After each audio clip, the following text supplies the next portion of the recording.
en esta última parte del programa con un tema muy importante que hace mucho que queríamos tocar. Estamos con el doctor Pablo Domingo. ¿Qué tal, doctor? ¿Cómo estás? ¿Qué tal, doctor?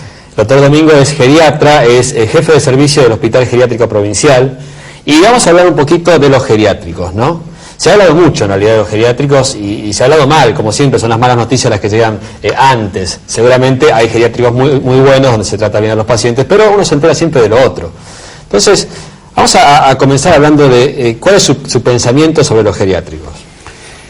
Bueno, sí, lo que usted dijo, Claudio, hay buenos y malos. Hay buenos periodistas y hay malos periodistas. Hay buenos trenes y hay malos trenes. Yo creo que como concepto general son necesarios. Los geriátricos son necesarios. Y en mi opinión cumplen una función social muy importante y muy noble también, lo que significa cuidar ancianos y enfermos. Claro.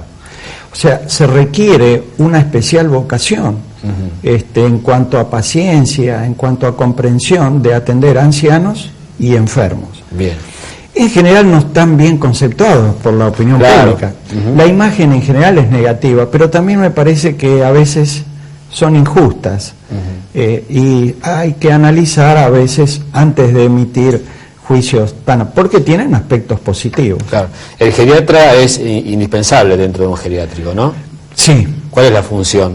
La función del médico geriatra, bueno, organizar toda una asistencia, una filosofía de asistencia en el geriátrico, de aspectos asistenciales y en sus aspectos preventivos, y sobre todo mejorar la calidad de vida de ese anciano de acuerdo a la patología, a su esencia y a su vida.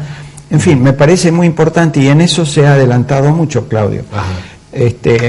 Muchos años atrás, bueno, no tantos, los dueños de geriátricos era el señor Juan Pérez, con muy buena intención, y el médico que traía era el médico amigo, que era obstetra a lo mejor. Pero hoy en día los geriátricos en general, y eso es un adelanto y a la que nosotros hemos procurado influir, tiene que estar al frente un médico geriatra en la parte médica y, si es posible, al frente de un geriátrico también. Un poco lo que buscamos en esta nota es darle pautas a la gente a la hora de elegir un geriátrico, ¿no? Sí. Y bueno, cada uno ya tomando lo que le sirva de esta nota. Aparte del geriatra, ¿hay otras especialidades que tiene que haber en un geriátrico? Bueno, se pueden poner muchas especialidades, pero lo básico para que un geriátrico funcione tendría que haber un clínico, por supuesto que es el geriatra, un psicólogo, un psiquiatra eventualmente, podría ser un preparador físico, no digo un especialista, pero sí alguien que haga actividad física en los internados, para que no estén tan quietos y que no estén tan sedentarios. Yo diría que esos son elementos básicos como un cuerpo y también una nutricionista para adecuar los regímenes a las distintas patologías que pueden tener. Bien. Mucha gente piensa que a veces uno lleva a los padres o a los abuelos al geriátrico porque quiere sacárselos de encima, vamos a decir la verdad. Pero hay muchas patologías que obligan, ¿no es cierto?, a llevarlos a un geriátrico. ¿Cuáles son las más comunes?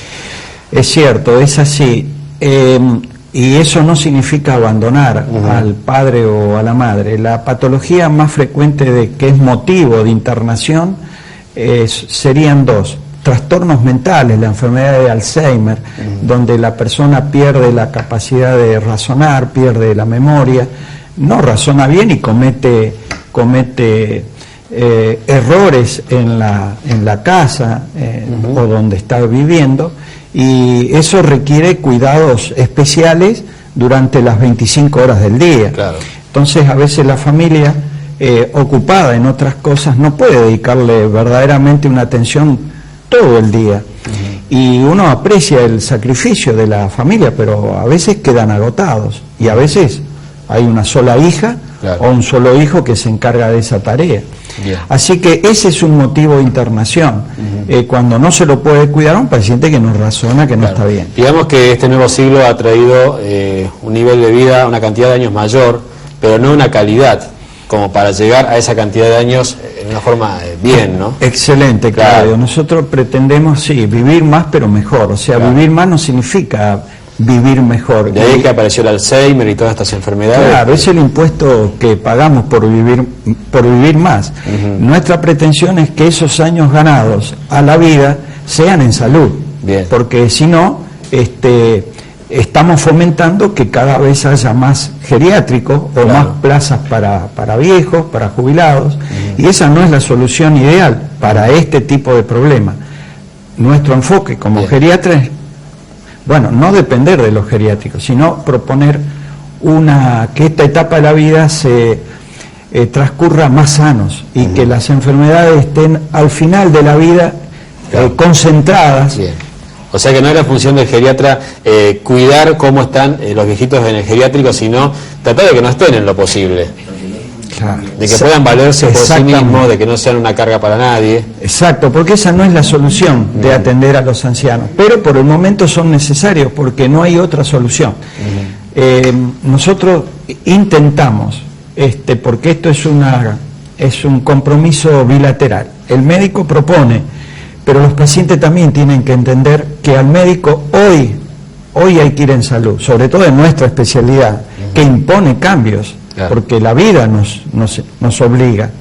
Entonces, para transcurrir esta etapa de la vida, hay que ir al médico sano, mantenerse sano para que, bueno, nos estamos transformando en médicos especialistas en salud. Bien. Y no especialistas en enfermedades, porque ahora, claro, están las especialidades y las subespecialidades, pero no estamos olvidando la salud, que es tan importante, y cuando la perdemos, nos damos cuenta del valor, sobre todo en la tercera edad.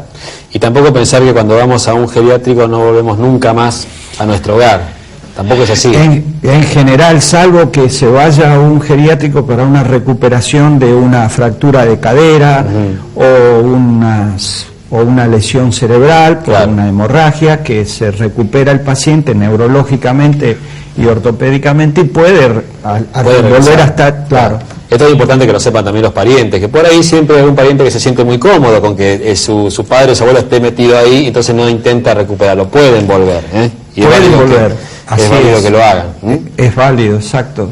Bien, con respecto hablábamos antes de que hay buenos y malos geriátricos. Seguramente nos está escuchando mucha gente que tendrá alguna queja con respecto al lugar donde está su padre, su abuelo. ¿Qué se puede hacer con respecto a esto?